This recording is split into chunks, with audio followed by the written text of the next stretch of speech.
sensitive specificity and interpretation bias. Now, with this background, now in this 21st century, where we are moving forward, it's a deep technology. It has three unique advantages: very fast processing, field use, zero question complexity. Hence, it will be in a coming decades, you will understand this becomes it will become unquestionable sensitiveness specificity, and because of zero interpretation bias would be used extensively in the where the facilities are available. Now let me share with some few basic information about AI. What is artificial intelligence? Artificial intelligence is not a single domain of a science. It's a convergence in science, engineering and designs. That's a great example of a collaborative science. And because of this advanced science, design and engineering, this is used to describe machine that mimics cognitive function by learning and problem solving, and is offering a disruptive solution built around unique, protected or hard-to-hard produced technology or scientific advances. Now, why suddenly in these 2 decades people are talking about more and more about artificial intelligence, and it's becoming a possible reality to use this artificial intelligence in many infectious pathogens, including parasites. There are many advantages, many developments. One is now there is increased data availability from large biobanks, electronic health records, medical imaging, and wearable and ambient biosensors. Many of these things are done in our social life. And the way we did genomes and microarray sequencing 2 decades back for our PhD scholars and postgraduates, it was so expensive, but now easily you can get the genome and microsequencing at a very lower cost. And now the computers, like supercomputers, have got high computation abilities to analyze these programs. And open source language module is increasing research and disease and increasing global health security threats. All these factors have contributed to the immense developments in the AI, artificial intelligence, that will contribute to the opportunity like precision health, digital clinical trials, pandemic surveillance that are done in this COVID, digital twins and virtual health coach. And just I'll take 5 to 10 minutes just to conclude by giving an example of AI advances in parasitic diagnosis. It can help like a conventional single parasite detections. It can be also useful in multiple parasite detections. And not only one stage, but different stages of parasites can be detected, and it can also use the classification, and the AI might be used for these purposes. This AI augmented tools in parasitology is definitely higher sensitivity, more accurate result for patients, faster turnover, reduces the manual level, eliminate the negative samples, and easy to operate, minimal training, you can all customize. But challenges are many because of large data files. We need more computational technologies. Still developing, it's evolving. And algorithm is still to be tested for clinical purposes. So AI-powered microscopes, the journey from 19th century to a conventional mechanical microscope. Now we are talking about AI-powered microscope is being still used in field, particularly veterinary medicine and some cases of human parasites like malaria. So this, as I told you, this advanced size AI. Now the ultimate aim is that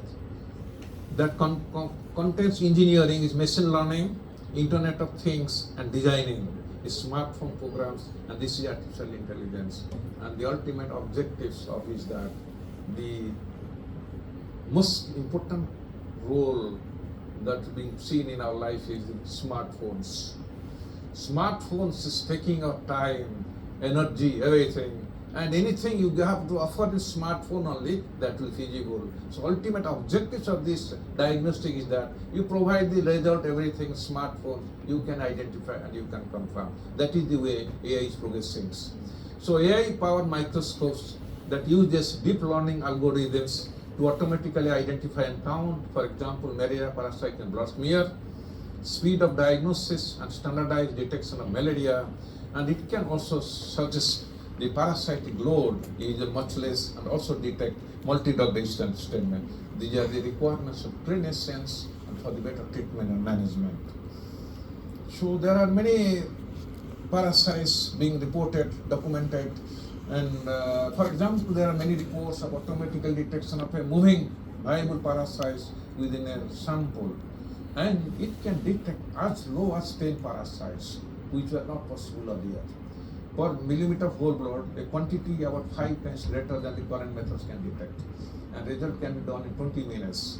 And identify malaria parasites in micrograms of standard field prepared thick blood smear, and diagnosis of Plasmodium falciparum to achieve the competence level 1 by the World WHO external competency assessment. So these are the targets which being AI being successfully used for diagnosis.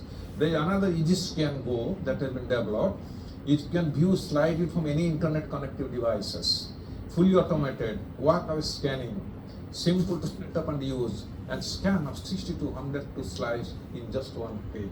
So it's a technology that has been suggested for extensive use in the field or periphery without facilities for expensive equipment like PCR, and no need for WHO level 1 and 2 trained microscopists who are limited in regions with highest malaria rates. That's what this, again, there is another AI-based diagnostic like PET scan images that has been extensively used for the veterinary parasitologists like Tenia species, like intravenous infections and other infections in diagnosis of parasites infections in the animals. This is because we know this they have to detect this parasite infection. If they don't detect, it causes morbidity and disease in the in the animals, which causes food economic loss. So this being increasing use now. AI-based pathology is being used for detection of soil-transmitted helminths and schistosoma, Mansoni eggs in the stool. And in this one, just have to 169,900 image of AI training. This was trained, algorithms was developed out of these images, and that has led to demonstrate this parasites diagnosis by 96% accurate diagnosis. So it's becoming more increasing dependable test for diagnosis. And now comes for filariasis, lymphatic filariasis, the disease in the Indian subcontinent. It can detect microfilaria at 10x magnification and distinguishes 4 species at 40x, either it's Loa Loa or Mansonella, Wucheria, Bancroft, Bugia malai. We know in India there is 2 important species that causes lymphatic filariasis. One is Bugia malai, another is Wucheria bancrofti. But Wucheria bancrofti is a major species that causes lymphatic filariasis across the country. But exception is the Bugia malai, that is a specific focus infection in the part of Kerala. And of course, with the migration and travel, this infection is being transmitted to other states of India, neighboring states. So this is a situation in which AI real-time microscopy would really help to distinguish the species. And all these methods have sensitivity of more than 90% and specificity of 95% in differential algorithm. So here this is that smartphones are attached to the conventional microscope with a 3D printed adapter. Screening algorithm work on the same smartphone and specificity for the smartphone. So as a laboratory worker, you are attending a conference, you get a specimen. From here you tell your staff that this is a, with a smartphone you can tell, yes, this is Wucheria bancrofti.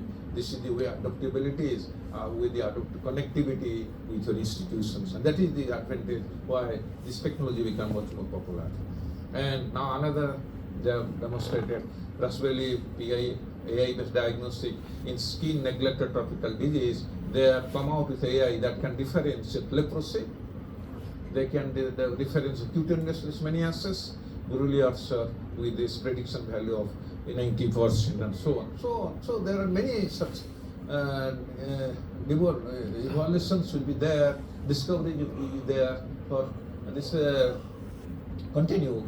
That main aim is that to evolve into a diagnostic-based method that will be easily accessible, that will give a clear evidence, dependable diagnostics for better treatment.